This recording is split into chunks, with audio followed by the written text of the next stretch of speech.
Hello everybody, welcome back to another episode of Mike's Horror Corner. It's been a while since I've done one of these, but I figure that we could get a bit less serious for this one and just read a creepypasta. Now, I know what you're thinking, wow, creepypastas, really? What is this, 2015? Well, actually, here's the thing. This one I remember being pretty good, like regardless of the whole creepypasta thing. And even though it's a Pokémon-related one, which, should be even worse, I actually think that this one is pretty good. Does it hold up? Let's see. This is Pokémon, Come Follow Me. During the first few days of the release of Pokémon Red and Green in Japan back in February 27th, 1996, a peak of deaths appeared in the age group of 10 to 15. The children were usually found dead through suicide, usually by hanging or jumping from heights. However, some were more odd. A few cases recorded children who had begun sawing off their limbs, others sticking their faces inside the oven, and choking themselves on their own fist, shoving their own arms down their throat. Few children who were saved before killing themselves showed sporadic behavior. When asked why they were going to hurt themselves, they only answered in chaotic screams and scratched at their own eyes. When showed what seemed to be the connection to this attitude, the Game Boy, they had no response, but when combined with either Pokémon Red or Green, the screams would continue, and they would do their best to leave the room it was located in. This confirmed the authorities' suspicion that the games, somehow, had a connection to these children and the deaths. It was a strange case, because many children who had the same games did not show this behavior, but only a few. The police had no choice but to pursue this, since they had no other leads. Collecting all the cartridges these children had purchased, they kept them sealed away as strong evidence to look over later. They decided the first thing to do was to talk to the programmers themselves. The first person they met was the director of the original games, Satoshi Tajiri. When told about the deaths surrounding his games, he seemed slightly uneasy, but admitted nothing. He led them to the main programmers of the game, the people responsible for the actual content. The detectives met Takanori Uta, one of the main programmers of the game. Unlike Satoshi, he did not seem uneasy, but very kept, explaining that it was impossible to use something like a game to cause such deaths, and also bringing up the point that not all the children were affected. He brushed it off as some kind of odd coincidence or mass hysteria. It seemed like he was hiding something, but he wasn't giving way. Finally, he did say something interesting. Takanori heard a rumor going around that the music for Lavender Town, one of the locations in the game, had caused some children to go ill. It was only a rumor, and had no real definite backup, but it was still something to look into. He directed the detectives to Junichi Masuda, the music composer of the series. Masuda had also heard of these rumors, but again said they had no evidence that his music was the cause. Even to prove a point, he played the exact song from the game completely through with no effects to anyone, the detectives, nor Masuda himself, feeling anything different or odd. Although they still had their suspicions of Masuda and the music of Lavender Town, it seemed they had reached another dead end. Going back to the cartridges they had seized from the homes of the children, they decided to take a slightly more direct look at the games. They knew that it was these games that gave the children the ill effects, so they took extreme caution. Popping in the cartridge and turning the console on, the game screen booted. The title screen appeared, and the option to continue or create a new game appeared. When they chose to continue the game, stats of that game appeared. They saw the names of the children who had played, usually Red or another simple name. However, the interesting thing was the time played and the number of Pokémon they owned. On every game, the time was very low, and all of them had only a single Pokémon in their inventory. They came to the stunning reality that it could not have been the music from Lavender Town that had caused such ill effects in the children, since it was impossible to reach that part of the game in such a small amount of time, and with only one Pokémon in their inventory. This brought them to the conclusion that something early on in the game had to be the cause. If it wasn't the music, or the title screen, It had to be something within the first few minutes of the game itself. They had no choice but to turn off the game now and go back to the programmers. Asking for a list of all of the programmers from Takanori, they found, surprisingly, that one of the programmers had committed suicide shortly after the game was released. His name was Chiro Miura, a very obscure programmer who had provided very little for the game. Even more interestingly, he had requested his name did not appear in the credits of the game, and so it was not. Looking over the evidence found at Chiro's apartment, they found many notes written in bold marker. Most of it was crumbled or marked out, making it very difficult to read. The few words they could find in the mess was, "Do not enter," "Watch out," and "Come follow me" in bold. The detectives were unsure what these meant, but knew they had to have a connection. Further searching, they discovered Chiro was good friends with one of the map designers, Koji Nishino, and this was probably the only reason Chiro had been given a part in making the game. Koji Nishino, since the release of the game, had locked himself in his apartment, barely leaving the dark of night to fetch anything he might need. He told his friends and family he was mourning for his dear friend Chiro, but they didn't believe this, since Nishino had locked himself up the day the game was put in stores, a few days before Chiro had killed himself. It was troubling, but the authorities finally persuaded Nishino to sit down and speak with them. He looked as if he hadn't slept in days, dark rings under his eyes. He stunk, his nails had grown black, and his hair was greasy, sticking to his forehead and neck. He spoke in stutters and murmurs, but at least he had something to say. When asked if he knew anything about the children who had died after exposure of the game and if it had any connection to the game, he answered them seemingly carefully, choosing his words thoughtfully before answering. He told them that his friend Chiro had an interesting idea with the game, something he had wanted to try since he heard the project was starting. Nishino himself knew Takanori, the director and main programmer, for a long time, so he could easily get a mediocre programmer in on the project with little persuasion. It seemed Chiro had convinced Nishino to get him in on the project, and it had worked. The detectives knew they were onto something. This unknown, obscure programmer, Chiro, had to have something to do with it. Something. They asked what Chiro's idea was, why he wanted so badly to have a part in making this children's game. Nishino told them that Chiro never told him much about it, other than a few details every now and then. He wanted to insert a special Pokémon in the game, one completely different from all the others, and it would serve as an extra, a kind of out-of-place thrill for the player. It wasn't, however, missing, no. It couldn't be. With the gameplay time recorded on the cartridges, it was impossible for the children to have time to meet that Pokémon. Nishino, throughout the entire conversation, seemed to break down even more with every question. The detectives pushed him more and more, searching through his mind for any and every scrap of knowledge this man had no game in Chiro and Chiro's intentions. It was when they asked about the notes found in Chiro's home that he snapped. From under the couch Nishino was sitting on, he whipped out a pistol, pointing it straight at the police while backing away a few steps. Then, just as quickly, he brought the pistol to his face. "Don't follow me," muttered Nishino as he stuck the pistol in his mouth and pulled the trigger.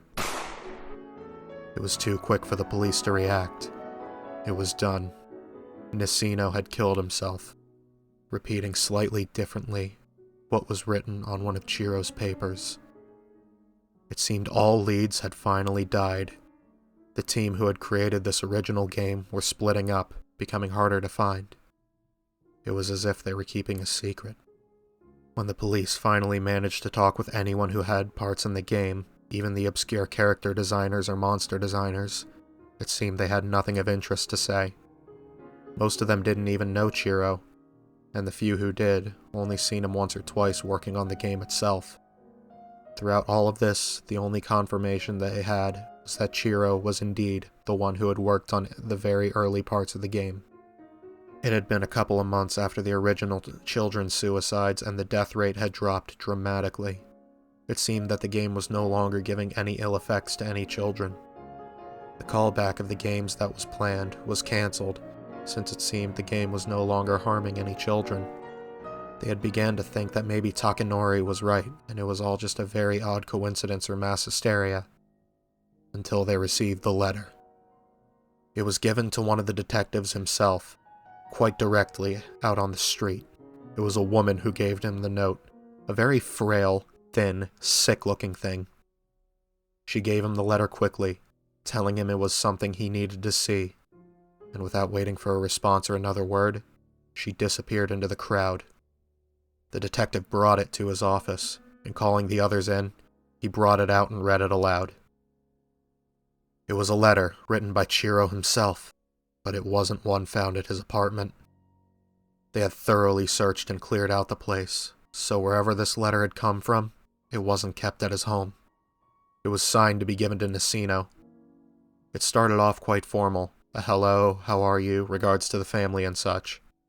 After one or two of these normal paragraphs, they reached a section that requested Nacino to get him into the game team, to get him a programming position in Pokémon Red and Green. As the letter continued, the handwriting seemed to grow more jittery. He talked about a glorious idea that he had, a way to program something unseen in any game before. He said it would certainly revolutionize not only the gaming industry, but everyone. He went on to say that it was a very simple procedure to program this idea into the game. He did not even have to add any foreign programming, but could use what was already given in the game itself. This would, the detectives agreed, make it impossible to notice any obscurities in the programming itself. It was a perfect way to hide whatever this was. The letter ended abruptly. There was no goodbye, no say hi to the family, no write back, or thank you. Nothing like that. It was just his name, written hard in the letter where the paper almost broke through. It was only his name. Chiro Miura.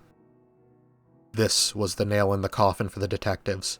They had no more suspicion about the cause. Chiro had programmed something into the early parts of the game, something maddening. To further increase this streak of success, they discovered that the programming team had worked in pairs, even Chiro himself. He had worked with another programmer, Sosuke Tamada. If anyone knew what the secret in this game was, Sosuke Tamada would be the man. This was their final hope of unraveling this mystery once and for all. They learned Sosuke had provided a lot of programming to the game, and seemed to be an average, good guy and worker. They were easily allowed into his home, a fair place, and they entered his living room where they sat. Sosuke did not sit, however. He stood by the window of the second-story floor, looking out onto the busy street. He was smiling a little. There was no direct witnesses to the events that followed. The only thing from this conversation that remained was found on a voice recorder sitting on the table in front of the two detectives assigned to talk to Sosuke. What follows is the unedited recording. Sosuke Tamada, what part did you have in the games Pokémon Red and Green? Asked the first detective. I was a programmer. His voice was light, friendly, almost too friendly. That's all. Am I right in knowing that the programmers working on the game worked in teams? Asked the detective. One could hear the feet moving on the floor slightly. You would be right, said Sosuke after a moment of silence. And your partner, his name was... The detective was quickly cut off by Sosuke's eerie voice. Chiro Miura. That was his name. Chiro Miura. Another silence. It seemed the detectives were a little uneasy about this man. Could you tell us if Miura ever acted strange at all? Any particular behaviors you observed while working with him at all? Sosuke answered them. I don't know him that well, really. We didn't meet up frequently. Only every once in a while to trade data, or when the entire group was called up for a meeting. That's the only time I ever really saw him. He acted normal as far as I could tell. He was a short man, and I think this affected his consciousness. He acted weaker than any other man I met. He was willing to do a lot of work to gain recognition, this I do know. I think... Silence. Yes? Asked the detective, pushing for him to continue. You think what? I think he was a very weak man. I think he wanted to prove himself regardless of this point. I think he wanted to make himself known for something special. Something that would make people forget about the way he looked and pay attention to the powerful mind that lay inside his skull. Unfortunately for him, however, he didn't have much of a mind to back up that reasoning. Why do you say that? Asked the second detective. Well, it's the simple truth, answered Sosuke quickly. His feet could be heard moving across the tiled floor. He was nothing special, even if you wanted to believe so. You can't become greatness, even if you believe it. It's impossible. Somehow, I think Chiro knew this himself. Somewhere deep in there, he knew it. The detectives were silent again, not sure how to steer the conversation. After a moment, they continued. Can you tell us what Chiro's part of the game was? What did he work on exactly? Sosuke answered more quickly than before. Nothing. I mean, nothing important. He worked on some obscure parts at the beginning of the game. A pause, then a little more information. It was Oak's part, to be exact. He worked on some of Oak's parts. When he's seen first, you see... What else? Pushed the police. They could hear it in Sosuke's voice. He knew something. We know you know about the children and the deaths. We know it was Chiro who did it. He programmed something in the game. What are you implying? Asked Sosuke. It sounded like he was trying to maintain his voice. We're implying that since you're his partner, if you're hiding something from us, then you could just as much be responsible for those children's deaths as Chiro is himself. You can't prove anything! Sosuke shouted. Tell us what Chiro did to the game! What I told him to! Silence. Complete silence. You want to know? Huh? Asked Sosuke finally, breaking the eerie silence, but replacing it with his voice. You want to know what this is all about? Chiro was an idiot. He'd do anything for a bit of attention. Anything at all. He couldn't program worth a shit either. The one thing he could do, however, was be manipulated. You could tell him what to do, and he'd do it. He wouldn't even question it, he'd do it. Just to hear that thank you when you received the finished product. That was his reasons. That was all he wanted. 2 clicks from the detective's guns could be heard. I could control him flawlessly. He's a lot like Takanori. Of course, none of you knew this, but I was the one who brought up the idea of the game. The idea of the entire operation. I just told the fellow what to do, and he followed me without doubt. He knows nothing, just like Chiro. The sound of a window opening could be heard, followed by the detectives. Don't move or we'll shoot! Let me tell you about a mechanic in the game, continued Sosuke. His voice was more rushed, but it still held that slyness. Consider it a hint, alright? If you walk around in grassy areas, enough a Pokémon will appear, and you'll have the chance to go into battle with it. It's a necessary part of the game overall, you see. Step away from the window! We won't warn you again! At the start of the game, you have to walk into the grassy area before Oak appears and you receive your first Pokémon. Understand me? Under normal circumstances, it was programmed that even though you're in a grassy area, no Pokémon will spawn. I made it different. I manipulated that Chiro, told him what to put in the program, gave him all the instructions on how to do it, and he did it flawlessly. It's rare, but it can happen. Stepping into that grass, one can spawn. Sosuke, we don't want to shoot! Shoot me? Asked Sosuke, laughing at the same time. Shoot me? You're as dumb as Chiro was. Once he found out the truth, he had to end it. It was his fault after all. He shot himself because of it. If you're so determined to finish that case of yours, if you want to know, play the goddamn game for yourself. Roll the wheel, and who knows? Maybe you'll learn the secret for yourself. A shot could be heard, loud enough to distort the audio. Sounds of screaming and murmuring could be heard. The table the recorder was on crashed. Ear-shattering distortions. Silence. Then laughing. Sosuke was laughing, and then words. Come follow me. Come follow me. And then nothing. The recorder continued to record until the tape ran out. There was nothing else on it. The police arrived on the scene quickly, and to their horror, they discovered Sosuke and the two detectives, dead. They had all been shot, but not after struggling. The detectives had been shot multiple times, at least 10 each, before dying after being shot in between their eyes. Sosuke himself had clearly died of 2 shots to his chest, straight through the heart. This game was causing a massacre. At least 100 children were dead. Nisino, the unsuspecting friend, dead. Chiro, the manipulated toy, dead. The 2 detectives, dead. And now, even the creator, the cause of this atrocity, Sosuke, dead. This game was stretching far over its original intentions. It was killing anyone and everyone who got involved. The lead detective had decided to put this case away. The man who committed the crime was dead, so there was no longer any reason to continue the case. All evidence, all the cartridges, all the notes, all the letters, they were locked away, kept in the darkness where they belonged.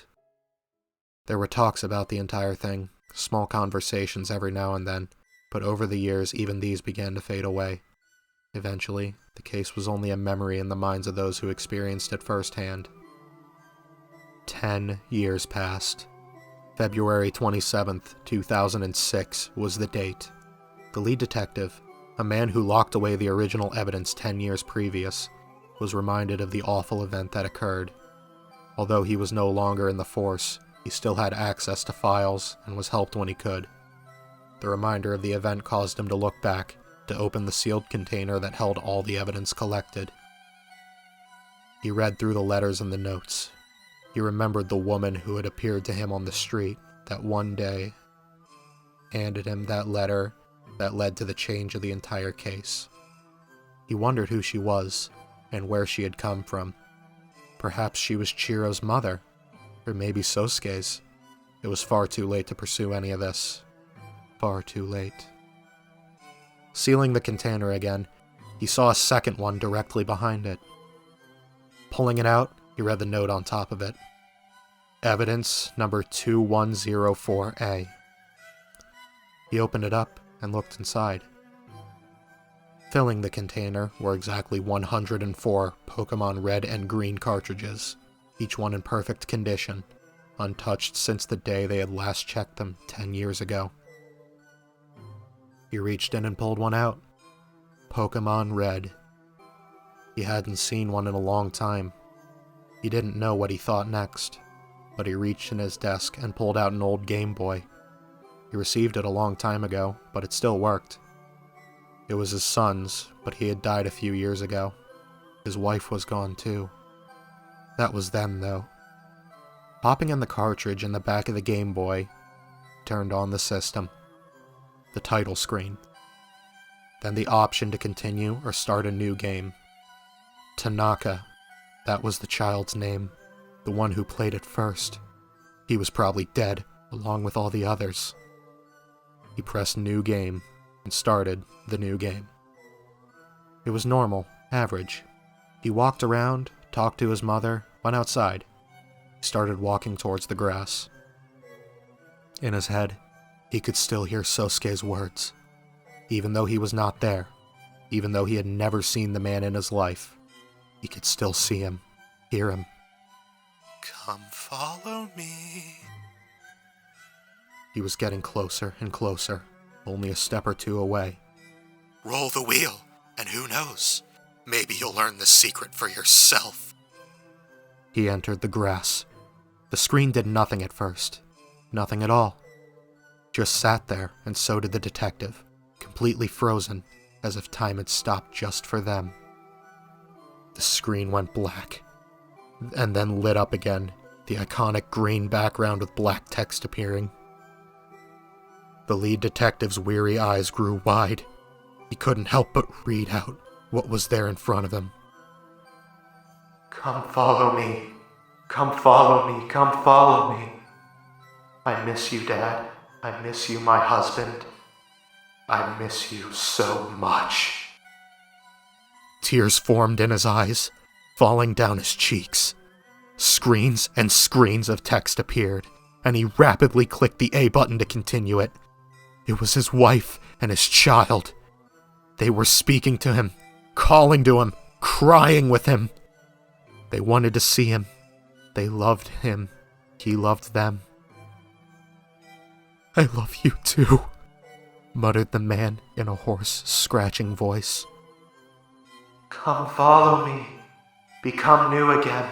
We want to see you and hold you, and be with you forever and ever and ever and ever. And ever and ever. Don't stay away. You can see us too. We miss you. Come follow me. We love you." Black screen. The detective's eyes grew wide, his jaw dropping. The screen lit back up, and Professor Oak was leading him out of the grass. "Come follow me," said Oak. "No!" shouted the man, dropping the game onto the floor. He quickly fell forward, reaching for it, bringing the screen back to his face. "Bring them back! Bring them back to me!" The game continued on as usual, not responding to the detective at all. "My wife! My child! Listen to me! Bring them back to me, I said!" Voices. He heard voices, hundreds of voices. Turned around from his seat, looking behind him, and standing in his small room were children. Many children. Some had no eyes, some had rings around their throats. Some were burned all across their body. They were screaming, reaching towards him. "Bring back my mommy. Bring back my daddy. Bring back my pets."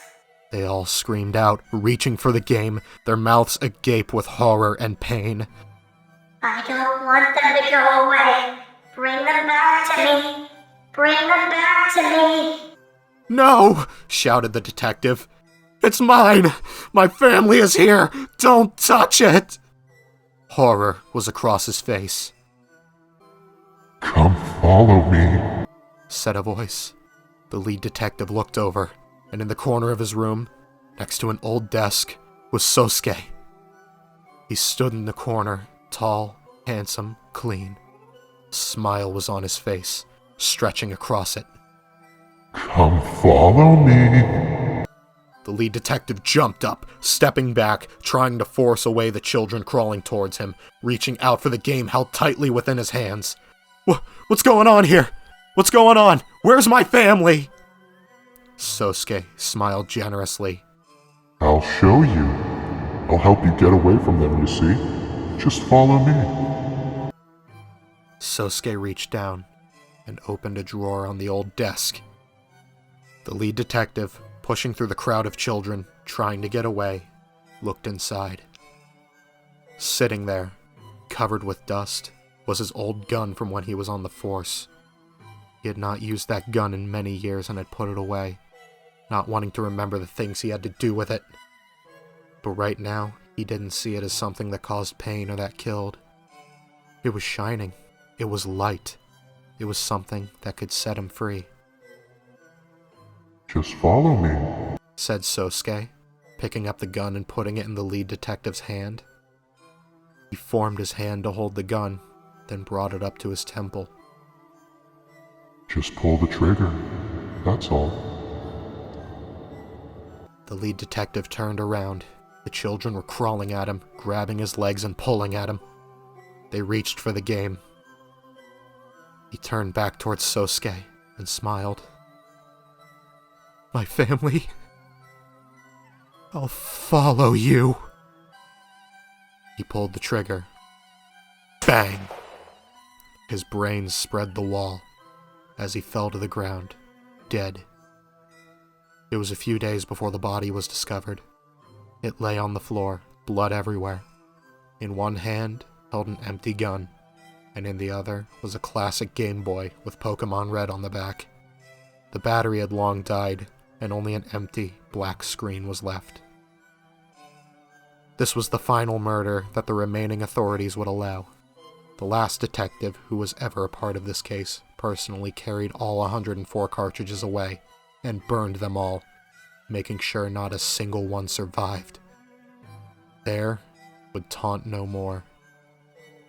However, this is not the end of the story. The code was said to have survived, and was even passed on to other language versions of the games. If you have an old Pokémon game, you can place the cartridge in the back of the classic Game Boy, turn on the system, and roll the wheel. Who knows? Maybe you'll learn the secret for yourself.